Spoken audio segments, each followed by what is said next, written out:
Un jour, un petit garçon nommé Charlie apporte son avion miniature à l'école. Tous ses camarades de classe se moquent de lui en disant que son avion blanc est moche. Ses camarades lui arrachent même l'avion des mains.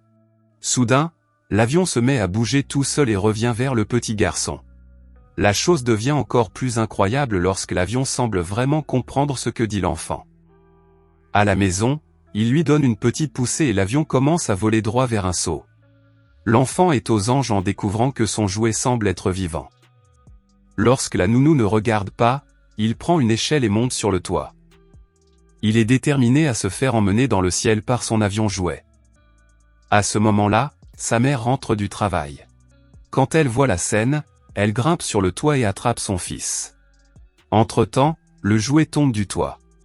La maman le gronde en lui disant que c'était très dangereux, mais Charlie jure que son avion peut vraiment voler. Inquiète que son fils soit devenu fou, Catherine prend l'avion et l'enferme dans le débarras. Charlie se met à pleurer, et la maman et le fils finissent par se disputer violemment. Soudain, quelque chose de très étrange se produit. L'avion brise la vitre de la fenêtre et s'écrase dans la pièce comme s'il était possédé. Catherine attrape un balai et essaie de le frapper, mais cela ne fait qu'énerver davantage l'avion jouet. L'avion s'illumine d'une lueur rouge inquiétante, prêt à attaquer. Catherine pousse un cri de terreur et Charlie court protéger sa mère. En un instant, la lumière rouge s'estompe et l'avion flotte aux pieds de Charlie, se comportant comme un chiot coupable. Catherine ne peut que regarder son fils ramasser l'avion et retourner dans sa chambre. Catherine appelle immédiatement son ami Pierre, un scientifique. Lorsque Pierre arrive, elle lui raconte tout ce qui s'est passé. Pour percer ce mystère, ils attendent que Charlie s'endorme, puis volent l'avion. Ils l'examinent de fond en comble, mais ne trouvent aucun interrupteur caché qui pourrait l'animer.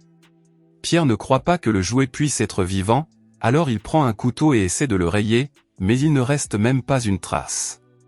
Réalisant que cet avion est vraiment hors du commun, Pierre le ramène en courant au laboratoire.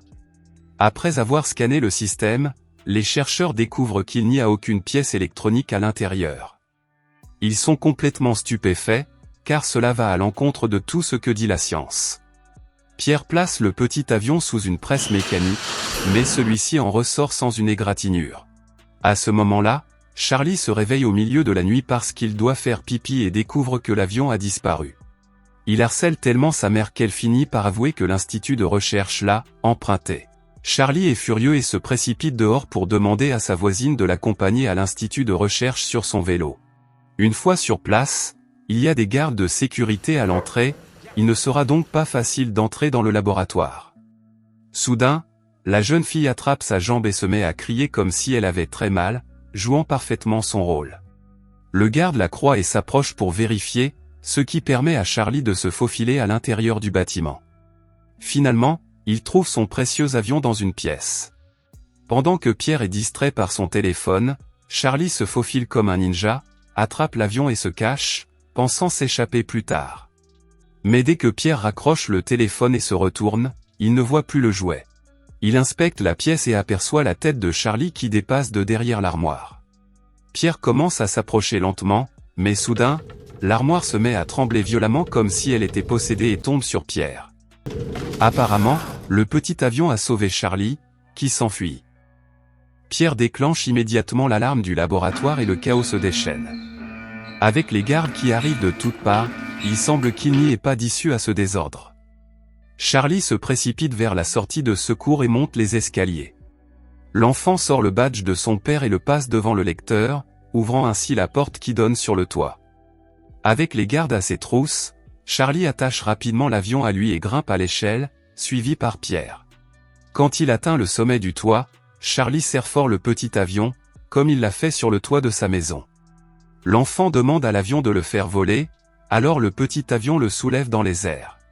Pierre arrive, mais reste bouche bée en voyant l'avion jouet emporter l'enfant. L'avion file à toute allure avec Charlie au-dessus des montagnes et virevolte au-dessus de la ville.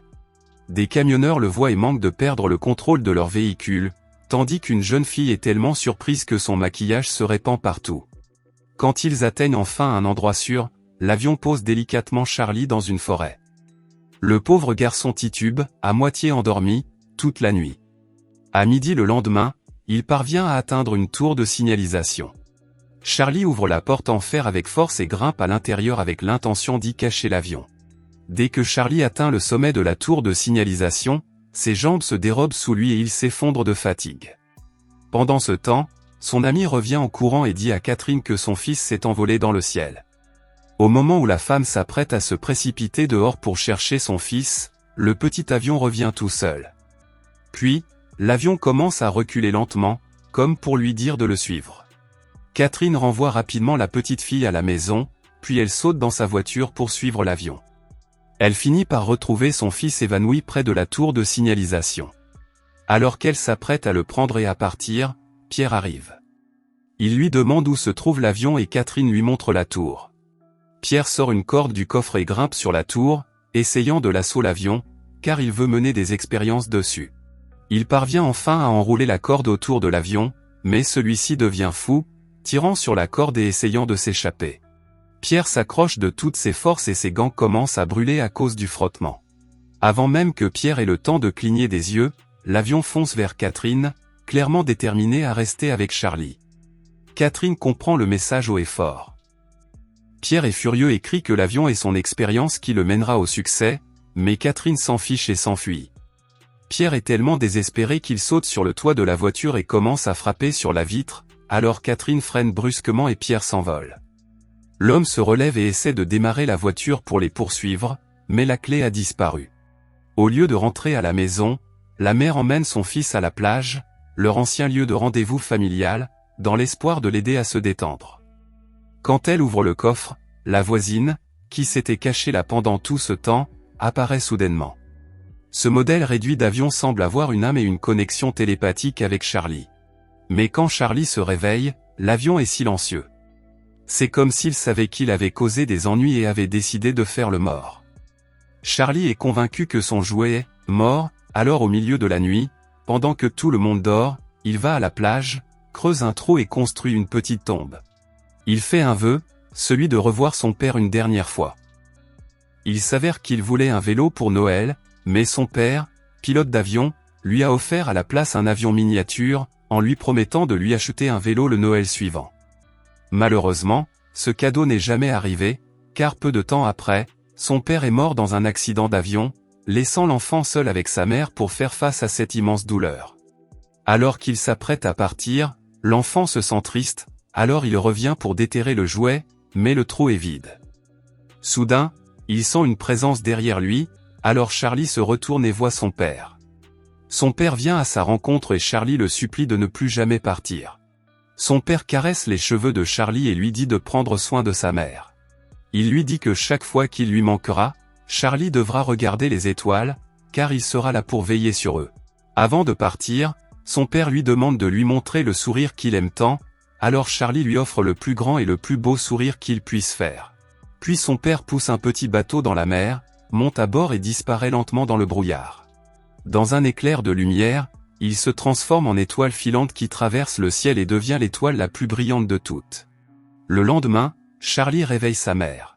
Il est prêt à rentrer à la maison avec elle, à lui raconter tout ce qui s'est passé et à lui dire que son père est désormais l'étoile la plus brillante du ciel. Charlie est prêt à accomplir la mission que son père lui a confiée et il sera là pour sa mère, quoi qu'il arrive. Si vous avez aimé cette vidéo, n'oubliez pas de cliquer sur le bouton « J'aime » et de vous abonner à la chaîne pour d'autres vidéos comme celle-ci. Merci d'avoir regardé.